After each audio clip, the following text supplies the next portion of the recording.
Crazy here in Philadelphia that took over national headlines, but crime continues to explode as that kind of gets shoved aside. We'll talk about that all. That's all this week in KRASNERLAND.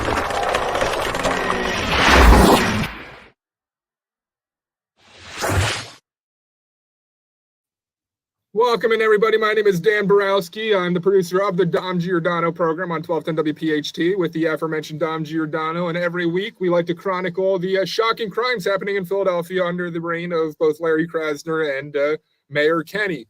And Dom, today we talked on the show about a new proposal that's making its way through City Council. That's a banning of the shiesties, the ski masks you see out there all the time.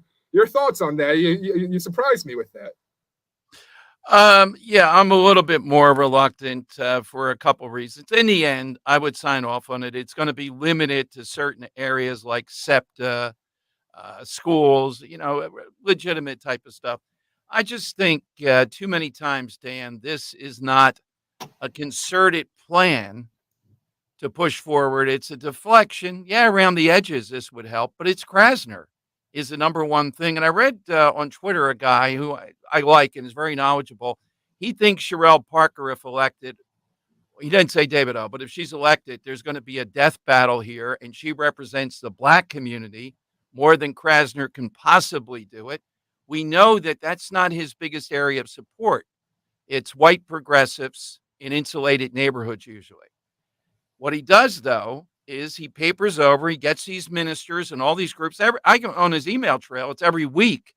There are different groups getting 100,000 here and there and whatever for so-called anti-violence. Philadelphia spent about 158 million, I think, last year with all these quasi programs. He gets a good bit of that, and that's how he's been able to maintain. But what's happening here is day by day, his support in these communities is growing more tepid. There is no doubt about it. If the election were held today, he still would win, unless there's another Sherelle Parker out there, type, who's actually a prosecutor. That's who can beat Krasner. And I mean, I would put money on them, the right person. Now, can you find somebody like that to take the stance that she's taken on Law and Order, who's a prosecutor, Black female? You can beat her. Or maybe Latino. You can beat Larry Krasner. I think he knows it the next time around. Yeah, and that's the thing with Krasner. I mean, you have a guy here who's hyper-progressive. Sherelle's coming in here with a more moderate stance. And I argued against the ski masks and the shiesties at first because I thought, if you give the opportunity for police to do their jobs better, maybe they'll step up and do their jobs a little bit better. But you're right. He continues to use these BS excuses to skirt around the issues and pass blame off himself when we talk about it every week here. It's his policies that have led to the lawlessness that we're seeing here in Philadelphia. So yeah, and that's the key word we're trying to emphasize with people. It's not so much just homicide. The lawlessness leads to this kid from Glen Mills out there. Everybody in the world's paying attention to 95. They're going, oh my God, this is one of the most vital highways in America. Why wasn't there historic attention when they blocked off 95 South and they're doing donuts there by the hundreds? And then this kid gets allegedly trying to run over state cops and get shot. 95, that's the point we were making. It's not so much just the action. It keeps on incrementally being more lawless. And people are coming to town like the kid to commit these kind of crimes. So let's get started with some videos, Dom. First off, you talk about 95. It took over the headlines nationwide. But if you aren't aware yet, there was a collapse on 95. But there's a shocking video I found on TikTok of, just want your opinion. Would you be driving through this, Dom, if you were coming up on it? Here's the flames you see there. I'll fast forward a little bit. You can see it. Because people are just fucking sitting there trying to watch it. Like, what the fuck? Don't watch shit. It. Oh, language. That's what it is. Oh, shit. Oh, shit. Oh, my God. You can see there's I'm not driving through that. I'm staying back and waiting, or maybe even get to the side and try to back up even more, get to a previous exit, something like that. You don't know what you're getting into there. Where there's smoke, there's fire. Yeah.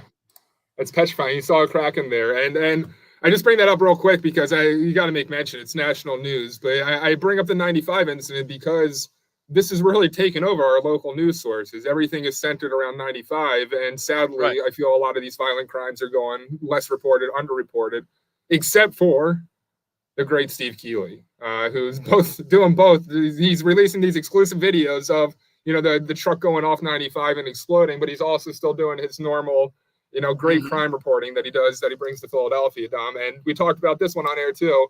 This is where was this? It's the two guys smoking. 5th Street, the La Mamiringa restaurant. It was broken into and burglarized by two unknown black males. At 2 a.m., the two offenders approached the business, walking northbound on 5th Street. Two males hung outside smoking for a few minutes and lifted up their masks and broke into the back entrance.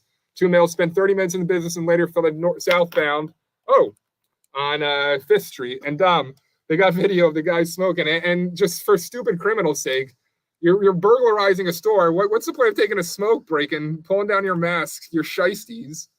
And now they're identified. I mean, Some of it is sheer, not thank identified. God, criminals many times are stupid, but some of it is that it's just casual because stuff they're getting away with constantly. I mean, when did we ever think we'd see on a regular basis people blowing up ATMs or trying to cart them out of stores?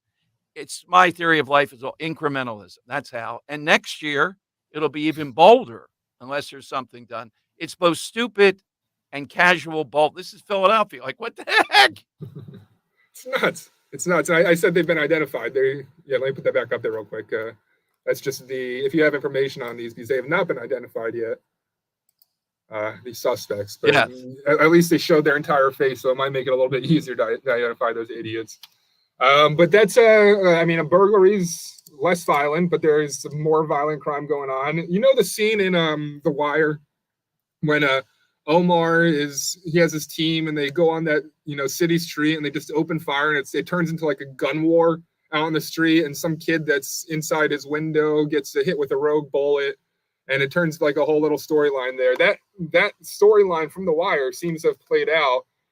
There was a girl who was just sitting on her porch with her mother, 2 years old, Dom, when one of those Wire-style gunfights broke out. Take a listen to this report from that woman, 30 years old, shot Fox several 29. times throughout her body. Police tell us she is in the hospital in critical condition. That 2-year-old little girl, we're told, shot in the leg, also in the hospital tonight in stable condition. Behind me, you can see some of the scene here at Front and Albanus. This is a shell casing just a few feet away from where we're standing. But in all, police are telling us that two groups fired at least 30 shots up and down this block here. Let's take a look at some video that we were able to get of the scene earlier. Again, police telling us that this 30-year-old woman and 2-year-old girl were shot while they were sitting on their porch. Innocent bystanders is what they believe. Now, police say two different groups were firing at each other, one from this intersection at Front and Albanus, the other actually down on Albanus. Someone of interest we know is in custody at this hour. It is unclear how many others police are looking for. They do tell us that some weapons have been recovered. Here's what police said moments ago here on the scene. She was sitting on her porch with her 2-year-old. And, so we believe they were both innocent victims, as sad as that is, but as often is the case, innocents are out here getting shot. Absolutely terrible situation, Dom. It's Yeah. comes with living in North Philadelphia, I guess. You can't expect a safe environment. No, it's indiscriminate. And again, the other side will often say, well, it's about gun control. No, it's about effective, massive punishment. Will send a message around this. Plus, it will take off the street many of these people who are repeat offenders.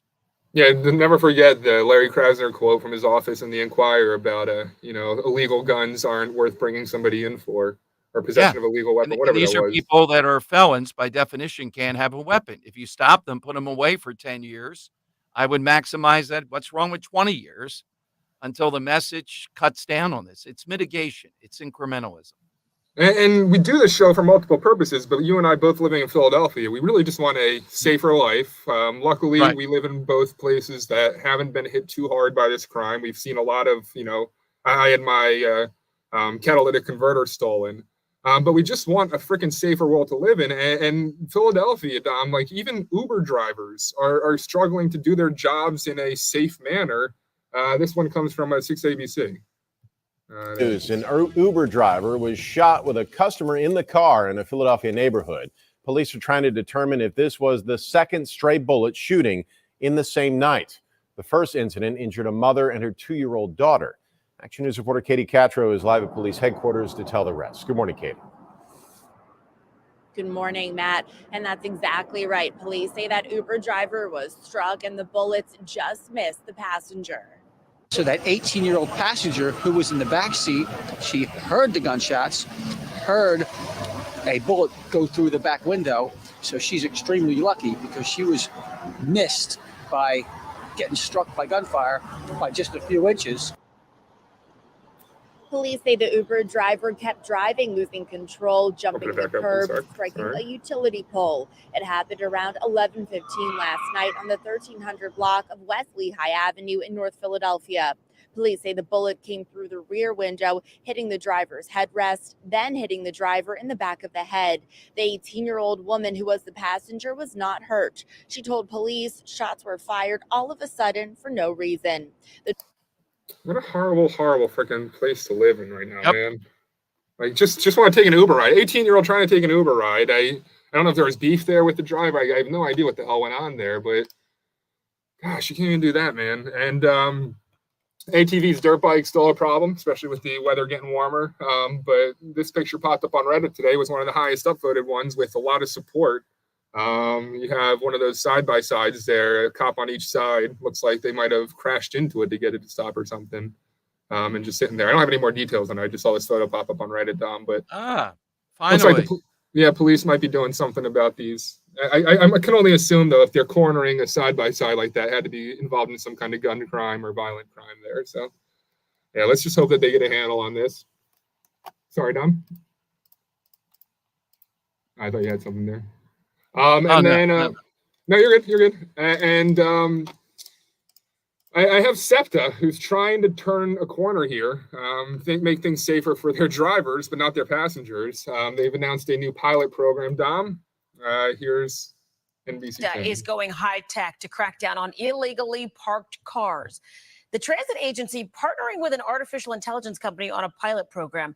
A camera system will be mounted inside buses, and it will detect cars illegally parked along bus lanes and bus stops on Chestnut and Walnut Streets. Officials say no tickets will be issued, at least not during this pilot program. Instead, it's going to be used to demonstrate the scope of the problem. All right, so where I'm going with this one, Dom, is you have this pilot program. It seems they're prioritizing protecting their drivers, or at least making their routes faster. But my point comes, if they were to turn those cameras inside and use that AI to help solve crimes, is that something you could get behind? Because we often talk about surveillance, 4K, all that kind of stuff. But if SEPTA used it as a tool that was pointed only within their public transport, is that something you could get behind? Yeah, given where we are and given your expectation on privacy is much lesser when you're on a public vehicle like that, and given all the shootings going on with SEPTA, yeah, I would be reluctantly in favor of it. I think we already have enough cameras. If this is another area we have to do, yeah, I could be in favor of it. And final thing, imagine being a police officer, especially off-duty in Philadelphia. You have here a teen on a scooter, exchanged words with an off-duty officer.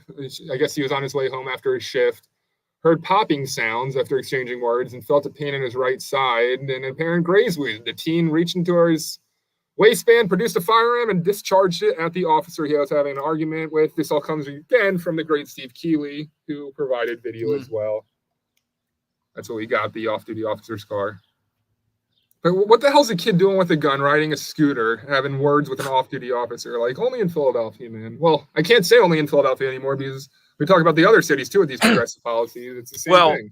Speaking of scooters or ATVs and the like, with the 95 thing, all that rerouting going on there, they have a case, and I think they got him, a 13-year-old, a girl getting off the bus, and a kid, maybe 15 or 16, runs her over with an ATV coming alongside the bus as she gets off the bus in the middle of all this traffic. And I believe they've gotten the person.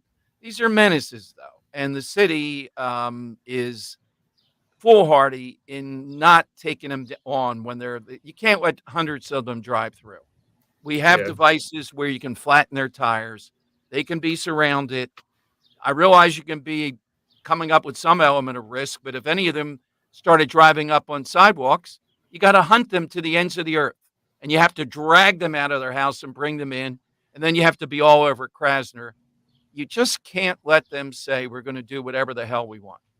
Yeah, and that's exactly what's happening here. It seems like the number one priority for progressives is essentially giving criminals whatever the hell they want to do in the guise of what pisses me off, and this is just going further on the whole progressive policies. They're straight up racists themselves, but they frame it in a way that make it seem like it's not a racist policy, because people that are affected most by progressive policies that they use to promote politics and win elections really negatively affects the Black community. And I think Black voters are waking up to this. And that's why we see like Sherelle Parker, a moderate, getting in there. And it gives me hope for the future that, I mean, you can only be sold false lies for so long until you look around you and see what's happening and realize that this progressive bullshit is literally only political talking points. And when it's put into action, it makes for a very unsafe environment. Well, that's what we saw with Helen Gim, where she did best. And we went through the statistics overwhelmingly are these white woke neighborhoods, some of them Chestnut Hill, insulated and the like, and where she got drubbed were in Black neighborhoods, brown neighborhoods. It's a good sign. So again, if you find the right candidate, you can beat Larry Krasner here, but it's going to take, I hate to be racial identification, all that, but you know what? I don't see a white guy beating him. That's a little bit too tough at this point. They have to be well-funded. They have to be Sherelle Parker-esque, and he can be beaten. I agree. We're going to cut things short today, and that's why we're early. We got so much going on with Dom Giordano Day planning and this Wildwood trip that we just wanted to be here for a little bit with you guys. But Dom, there's a chat that's broken out inside our chat about Breaking Bad. And I just want to ask you, you're a big Breaking Bad fan. Mm-hmm. Your top 3 series of all time, I would assume Breaking Bad to be in there, but where does it fit? I think The Wire is probably number 1 at this point. Breaking Bad, because of the general idea of Vince Gilligan, the author, nobody gets out of here without paying in some way accountability in his universe, would be second. Well, that's where I'm going to stop you real quick, because Yeah. you say Vince, and I know you love his style of writing, and you've said on the show before that you've considered placing Better Call Saul as a better overall series than Breaking Bad. So that's probably not. You know what? It's more subtle, so it probably can't beat it out. Better Call Saul, though, is just. I think he found even more creativity in dealing, and that character is unbelievable. But it's not as grand. It's not as big of an issue like the Ozymandias episode. The giant nature of it and all. It's not as violent. It's not that. It's more petty, but it's more intriguing to me. But I got to say, the other is usually the grander thing beats the small, subtle. It's more subtle, and sometimes subtle can't win. Well, I think there's a lot of action in Breaking Bad. You got, drug dealers defending their stock versus a courtroom drama, essentially, over in well, I don't want to call it a courtroom drama because there's so many more facets to that show. Yeah, but the evolution of the character from a guy who was just trying to make it to somebody who committed crimes himself is remarkable. Ipso writes, my favorite Breaking Bad episode was when Saul Goodman was introduced. You don't want a criminal lawyer, you want a criminal lawyer. Yes. All right, so I just want to get back to it. Wire, number 1, Breaking Bad, number 2. Is Ozark or is Ozark's number 3? Yeah, Ozark's number 3. And where's the American sit? It doesn't reach Ozark, but it's close. Just because I think the premise of that, and if you live through it, and Kerry Russell is just the major scene in The Americans for people that have seen it, or if you're going to see it. She's in a plant and she gets caught. She gets found out by this older woman who's there, and she didn't expect her to be there, and she's going to kill her. And Kerry Russell's making the argument, well, I don't want to do this, but I have to for the greater mission. And the older woman says, yeah, that's what people like you tell themselves, just to do this. And the great acting for a nanosecond, even Kerry Russell, who's brutal, is stopped. But then you know what? They show after that second and a half, she's still going to go ahead and do it. Was that a great character actress, Margot, whatever her name is? Was that the old woman in that scene? Glasses, and I think an older woman. It's Well, got was to it be Claudia, the grandmother in the first 2 seasons? Claudia Margot Martindale. She's a great actress. yeah. You see her everywhere now. I think it's maybe 3 years in. I don't know how many years the series was. Gotcha. 3 or 4 years in. It's in a plant, and that moment, boy, I said, "What an actress!" To be able Carrie? to pull this off. Yeah, I didn't buy that the son doesn't know anything, and I didn't buy that the daughter was going to be a spy and go with them too in the end. And the FBI guy, well, today's FBI would have arrested the wrong people, but yeah. I checked out The Diplomat. I was expecting an action show. I wasn't expecting more of a dramatic show. Yeah, but Carrie's supposedly great in that one too. So if you like Carrie hope that Russell, season 2 is as good. Yeah, Kerry Russell's really good. that's all we got for today on Dom Giordano. Wait, no, this isn't the Dom Giordano program. This is KRASNERLAND right now with Dom Giordano and me, Dan Borowski, his producer. We're here every Thursday around 4 p.m. Today we're a little bit early. Next week, Dom, we're going to be out there at Dom Giordano Day. So right here on YouTube and Facebook, you can. I think we'll probably be broadcasting a lot of that show. So you'll find us right on YouTube during the live show, noon until 3. You can always catch Dom noon until 1, Dining with Dom. But it's going to be technologically, it's not going to be capable to do with KRASNERLAND next week. So we will be back the following week with KRASNERLAND, but don't miss us. We will still be live every day at noon. And next Thursday, if you're out there, Minnie, you should fly up from Texas. Come up from Texas. And That join would us at be Dom Giordano Day. tremendous. You're going to see some stuff there, including our buddy Anne Marie defending Bruce Springsteen in front of a crowded bar, including Real Diamond, who I think probably despises Springsteen. We'll see. Ipso facto, thanks for checking in again. Jim, brother, I hope you're feeling better, man. I got a picture of you on your birthday doing some tests medically, and I know it's been rough for you, but Dom and I are thinking about you. And Sharon, nice to see you again today. To everyone else watching, thanks for checking in. We will see you next week, 2 weeks from now for KRASNERLAND, but you can catch us tomorrow right here on YouTube, right here on Facebook at noon for Dining with Dom. We will see you then. Dom, tomorrow's show, what do we got? Do we have anything? Nothing, Monday show. On Monday, we have a lot. Just a lot of percolation, a lot of good stuff I couldn't even get to today. Awesome. We'll see you all there. Talk to you all later, guys.